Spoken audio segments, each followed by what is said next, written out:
Homophobia, biphobia, transphobia and interphobia, most simply said, imply negative attitudes and aversion towards LGBTIQ people. All attitudes actually have a cognitive, emotional and behavioral component, so you can at the same time think negatively about LGBTIQ people, for example, think they're sick, or have unpleasant emotions about them, for example, anger or disgust or fear, and treat them unfairly, for example, resist to employ someone just because they are LGBTIQ. That negativity towards LGBTIQ people can go from a mild dislike to hatred and even violence. And it can include invisibility of LGBTIQ community in culture, education, or laws. Also, it can include violence towards them, setting some norms that only being cisgender and heterosexual is normal and desirable. So there are many examples in our society of all phobias.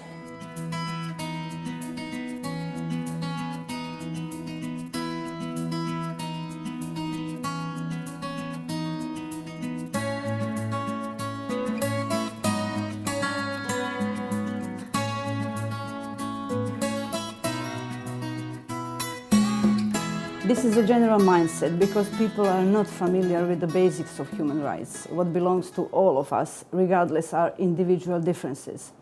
When it comes to LGBTIQ persons, they often do not have the same opportunities as the majority. They have to fight for their rights, talk about the problem loudly and publicly. And that's why it may seem that they demand some special rights, because straight people don't talk about it, but they don't have to, because their rights are not denied.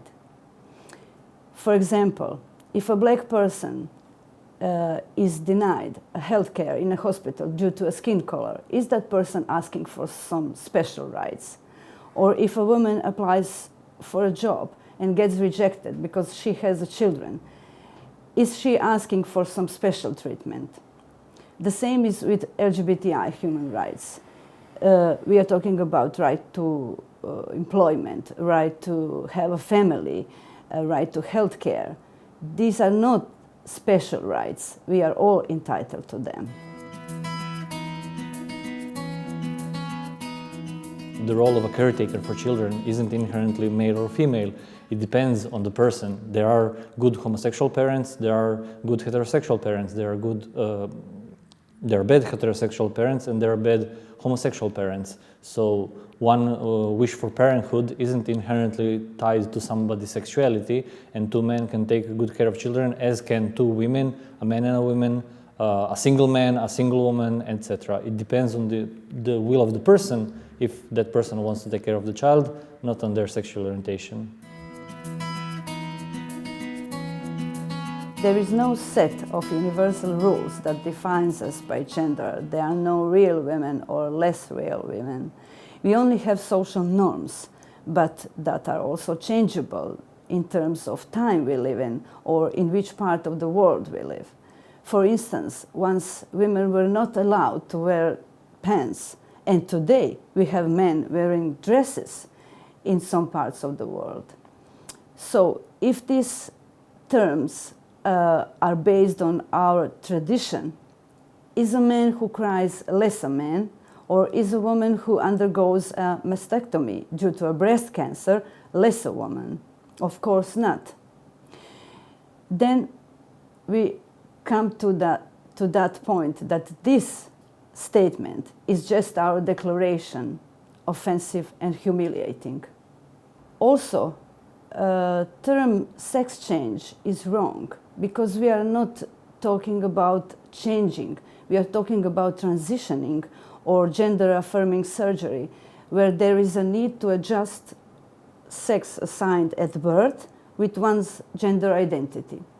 So this term sex change is also used by the media in portraying transgender people as a sensation, and is also outdated because it is connected to misguided medical and social concepts. The main problem with this statement is really ridiculous because it implies that gay people cannot reproduce. I mean, you can have a gay man and a lesbian woman having children together and they could repopulate the earth. So, and what about heterosexual people who aren't able to conceive? So in a way, it really doesn't make any sense to say that if everybody were gay, the society would collapse. It really builds up on prejudices and it really doesn't build up on anything particularly logical because, again, you can have children regardless of your sexual orientation. Since LGBTIQ community lives in oppressive society, they often internalize some negative attitudes about them and start believing at them. And actually all underprivileged groups, like also women or black people, can internalize those beliefs. So for example, we can also internalize sexism or racism.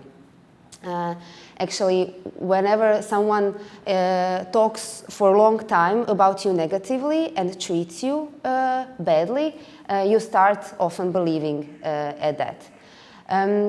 Internalized homophobia, biphobia, transphobia and interphobia actually mean great discomfort about being who you are and actually believing that you are not valuable as other people. Internalized oppression among LGBTIQ community can mean attitude that you don't deserve same human rights as other people, that you are really less worthy than other, then the great contempt towards people who are open about identity, great discomfort about idea that someone will discover your real identity, and generally talking or commenting that maybe LGBTIQ activism or pride marches are something that is bad and harmful for the community.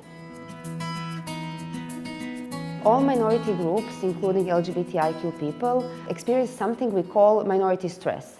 Living in an environment full of stigma, prejudice and violence actually causes you more stress than other people experience, and that is something that we call also chronic stress.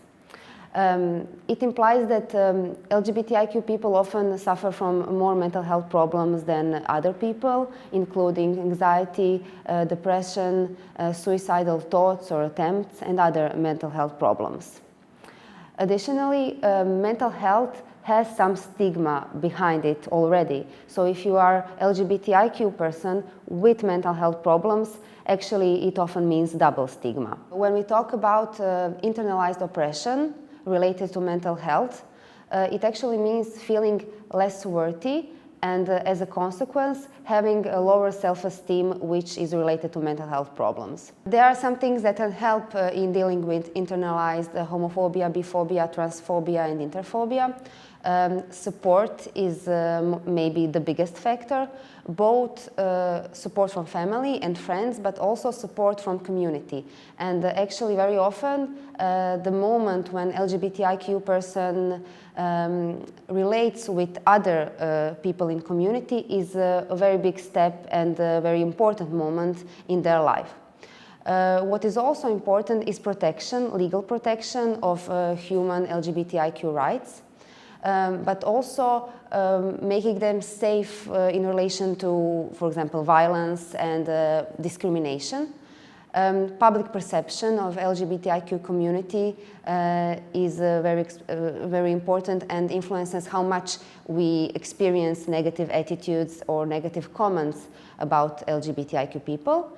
And also coming out is a very important step. It is stressful and it is a process which no one should be pushed in, but actually it is really related and with better mental health of LGBTIQ community and with dealing with internalized homophobia.